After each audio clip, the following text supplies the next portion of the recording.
पूरी दुनिया ने माना भारत का लोहा। यूएनएससी में भारत के परमानेंट सीट पर बड़ा ऐलान। G20 में मोदी के ऐलान के बाद यूएनएससी में भयंकर एक्शन शुरू। भारत ने लगाई वीटो पावर की दहाड़। अब दुनिया देखेगी मोदी के भारत का जलवा।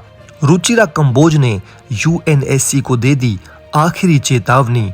G20 में भारत के वीटो पर ऐलान के बाद यूएनएससी में पहली बार मचा इतना बड़ा कोहराम। पांचवी सबसे बड़ी अर्थव्यवस्था को अब यूएनएससी में मिलेगी स्थायी सीट। भारत के हाथों में चीन की गर्दन, अब बचकर नहीं भागेगा ड्रैगन। तो दोस्तों, भारत ने आज यूनाइटेड नेशंस में एक बड़ा खेला करते हुए बड़ा ऐलान कर दिया कि अगर अब यूएनएससी का विस्तार नहीं हुआ तो भारत चुप नहीं बैठेगा। वीटो नहीं तो दोस्ती नहीं, भाड़ में जाए दुनिया। फ्रांस, अमेरिका और ब्रिटेन जैसे दगाबाज देश मौका मिलते ही भारत को धोखा देते आए हैं, लेकिन अब भारत धोखा खाने वाला नहीं है। अमेरिका और सभी पश्चिमी देश अपने मतलब के लिए सालों से भारत का इस्तेमाल करते आए हैं, लेकिन इकलौता रूस ही ऐसा देश था जो इतने सालों से भारत के साथ कंधे से कंधा मिलाकर खड़ा था। और अब दोस्तों, एक बार फिर से रूस ने मोर्चा संभालते हुए भारत के वीटो के लिए नया आंदोलन खड़ा कर दिया है। यूनाइटेड नेशंस में दोस्तों जो परमानेंट सदस्य हैं, उनमें से केवल रूस ही एक है जिसके ऊपर भारत आंखें मूंद कर भरोसा करता है। पश्चिमी देश भारत को खुश करने के लिए वीटो के नाम पर चापलूसी करते हैं। अमेरिका तो दोस्तों यहाँ तक कह चुका है कि वो भारत को यूनाइटेड नेशंस में परमानेंट सीट तो देने के पक्ष में है, लेकिन भारत को वीटो पावर नहीं देना चाहता। अमेरिका और पश्चिमी देश समझते हैं कि भारत के सामने मीठी बातें करके भारत को खुश कर देंगे, लेकिन आज यूएन में भारत की प्रतिनिधि रुचिरा कंबोज ने सबके सामने पश्चिमी देशों का चीरहरण करते हुए उनके मुंह पर ताला लगा दिया। उन्होंने खुलेआम चेतावनी देते हुए कहा कि जो लोग हमें वीटो के नाम पर ढोंग और लालच का ड्रामा करते दिखाई देते हैं, अब वे सुधर जाएं, वरना भारत सबको बर्बाद कर देगा।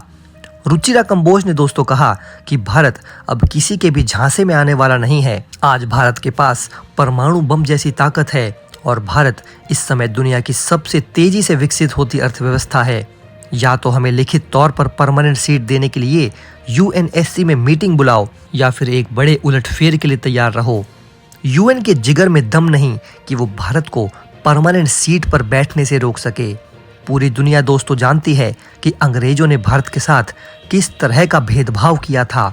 आज वही भेदभाव भारत के साथ यूनाइटेड नेशंस में भी हो रहा है। इतनी बड़ी ताकत होने के बाद भी भारत को यूनाइटेड नेशंस की परमानेंट सीट और वीटो पावर से दूर रखा जा रहा है। अंग्रेजों को तो हमारे महान वीरों ने भगाया था, लेकिन अब यूनाइटेड नेशंस में वीटो छीनने की बारी है। 30 साल के सब्र का बांध अब टूट चुका है। अब मांग कर नहीं बल्कि छीन कर अपना अधिकार प्राप्त करेगा भारत। भारत जैसे महान देश के साथ इतना गंदा भेदभाव देखकर संयुक्त राष्ट्र भी शर्म से पानी पानी हो गया है। भारत के शेर विदेश मंत्री एस जयशंकर तो कई बार दहाड़ लगा चुके हैं कि यूनाइटेड नेशंस सिर्फ 5 देशों की जागीर नहीं है। हर हाल में अब परमानेंट सीट भारत को मिलनी चाहिए। आज भारत दुनिया की 15% जनसंख्या अपने पास रखता है, इसके बावजूद भी हमें परमानेंट सीट से दूर क्यों रखा गया है। एस जयशंकर तो ये तक कह चुके हैं कि वे यूनाइटेड नेशंस में भारत को परमानेंट सीट दिलाने पर काम कर रहे हैं। बुढ़े चीन को पीछे छोड़ते हुए आज भारत दुनिया का सबसे बड़ा जनसंख्या वाला देश लगभग बन चुका है। आज हमारे यहाँ सबसे ज्यादा युवा जनसंख्या है, इसके बावजूद भी हमें परमानेंट सीट के लिए नाक रगड़नी पड़ रही है। इसका मतलब दोस्तों एक ही है कि कमी हम में नहीं बल्कि कमी यूनाइटेड नेशंस में ही है, जिसे अब उखाड़ फेंकने की जरूरत है। G20 की मीटिंग के दौरान प्रधानमंत्री नरेंद्र मोदी ने अपनी आवाज बुलंद करते हुए सबके सामने कहा था कि अब यूनाइटेड नेशंस बुरी तरह नाकामयाब साबित हो गया है। उसमें नए सिरे से सुधार करने की सख्त जरूरत है, क्योंकि आज का यूनाइटेड नेशंस पूरी दुनिया के चैलेंजेस को सॉल्व नहीं कर पा रहा है। वो खुद लड़खड़ाकर खत्म होने की कगार पर पहुंच गया है। हम सब देख चुके हैं कि कोरोना वायरस महामारी और यूक्रेन रूस जंग में यूनाइटेड नेशंस कुछ भी नहीं कर पाया। वहीं भारत ने कोरोना वायरस महामारी में पूरी दुनिया को दवा देकर और यूक्रेन रूस जंग में रूस के मुंह पर साफ कह दिया था कि ये युद्ध का समय नहीं है। भारत को यूनाइटेड नेशंस में परमानेंट सीट और वीटो मिलने के पीछे अड़ंगा लगाने में सबसे बड़ा हाथ चीन का रहा है। यूनाइटेड नेशंस को बर्बाद करने में चीन जैसे देश सबसे आगे हैं। ये लोग अपने विशालकाय तरक्की के चक्कर में छोटे छोटे गरीब और विकासशील देशों को चींटियों की तरह मसल देते हैं। पूरी दुनिया में कोरोना वायरस जैसी महामारी फैलाकर इकोनॉमिक स्लोडाउन लाने वाला चीन आखिर भारत को क्यों रोकता है? आज भारत की इकॉनमी फास्टेस्ट ग्रोइंग इकॉनमी है। ये बात चीन को हजम नहीं होती है। आज पूरी दुनिया चीन से पूछ रही है कि आखिर चीन जैसा धोखेबाज और महामारी फैलाने वाला देश परमानेंट सीट पर क्यों बैठा हुआ है। आज पूरी दुनिया को चाहिए कि चीन का कॉलर पकड़ के उसे यूएनएससी के बाहर फेंका जाए, जबकि भारत जैसा महान देश जिस पर दुनिया ने हर संकट में भरोसा किया है, जिसने महामारी के दौरान दुनिया को कोने कोने में दवा पहुंचाई, जिसे बिल गेट्स जैसे महान व्यक्ति ने भी सबके सामने वैक्सीन बनाने के लिए सैल्यूट किया, जिसने तुर्की, पाकिस्तान, श्रीलंका और अमेरिका जैसे बर्बाद होने वाले देशों को बचाया, जिसने रूस को भी उसकी औकात दिखाते हुए युद्ध ना करने की नसीहत दी। महाबली रूस के सामने चीन थर थर कांपता है। लेकिन पीएम मोदी ने पुतिन की आंखों में आंखें डालकर कह दिया था कि ये युद्ध का समय नहीं है और पूरी दुनिया के सामने उनकी क्लास ली थी। आखिर उस महान देश भारत को आज तक परमानेंट सीट क्यों नहीं मिली? ये सवाल जब यूनाइटेड नेशंस की बिल्डिंग में गूंजता है तो उसका माथा भी शर्म से झुक जाता है। आज दुनिया के कई देशों ने ये इशारा कर दिया है कि चीन को अपनी परमानेंट सीट खाली कर देनी चाहिए, क्योंकि उस सीट का असली हकदार भारत है। भारत के पूर्व प्रधानमंत्री जवाहरलाल नेहरू ने दोस्ती निभाते हुए चीन को यूनाइटेड नेशंस में परमानेंट सीट ऑफर की थी।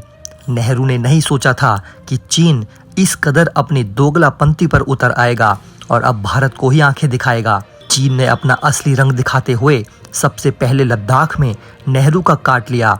उसके बाद भारत के पड़ोसियों को कर्ज के जाल में फंसाकर उन पर कब्जा करना शुरू कर दिया। आज चीन के चंगुल में सैकड़ों देश बुरी तरह से फंसे हुए हैं। अगर देखा जाए तो ऐसा कोई सगा नहीं जिसे चीन ने ठगा नहीं। ये सब देखते हुए आज दुनिया चीन को परमानेंट सीट से उठाकर बाहर क्यों नहीं फेंकती?